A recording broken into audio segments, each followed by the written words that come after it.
നമുക്ക് പരിപ്പില്ലാതെ പെട്ടെന്നൊരു സാമ്പാർ തയ്യാറാക്കിയെടുക്കാൻ ഇത്രയും കഷ്ണങ്ങളാണ് എടുത്തത്. ക്യാരറ്റ്, കായ, ഇളവൻ, പയർ, ചെറിയുള്ളി, വഴുതന, തക്കാളി. ഇത് നമുക്കൊരു പാത്രത്തിൽ ചട്ടിയിലിട്ട് നമുക്ക് ആവശ്യത്തിന് വെള്ളം ഒഴിച്ച് മഞ്ഞൾപ്പൊടിയും ചേർത്ത് വേവാനായിട്ട് വെക്കാം. അപ്പോഴത്തേക്കും നമുക്ക് കുറച്ച് തേങ്ങ വറുത്തെടുക്കണം, മസാലയൊക്കെ ചേർത്തിട്ട്.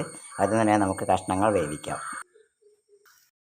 തേങ്ങ നമുക്ക് വറുത്തെടുക്കാം. തേങ്ങ, ചെറിയുള്ളി, കറിവേപ്പില, ഇഞ്ചി, മസാലപ്പൊടികളും കൂടിയാണ് വറുത്തെടുക്കുന്നത്. തേങ്ങ മൂത്ത് വന്നിട്ടുണ്ടെങ്കിൽ ഇതിലേക്ക് മല്ലിപ്പൊടി, മുളക് പൊടി, സാമ്പാർ പൊടി, കായപ്പൊടി ഇത്രയും കൂടി ചേർത്ത് നമുക്കൊന്ന് ചൂടാക്കിയെടുക്കാം. നമുക്ക് വഴുതനയും തക്കാളിയും പുളിവെള്ളവും കൂടി ചേർത്ത് കൊടുക്കാം.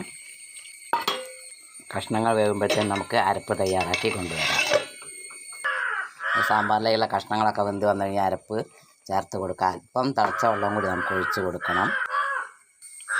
താളിപ്പും കൂടി ചേർത്ത് കൊടുക്കാം. നമ്മുടെ ടേസ്റ്റി ആയിട്ടുള്ള പരിപ്പില്ലാത്ത സാമ്പാർ റെഡി ആയിട്ടുണ്ട്. എല്ലാവരും ഇതൊന്ന് തയ്യാറാക്കി.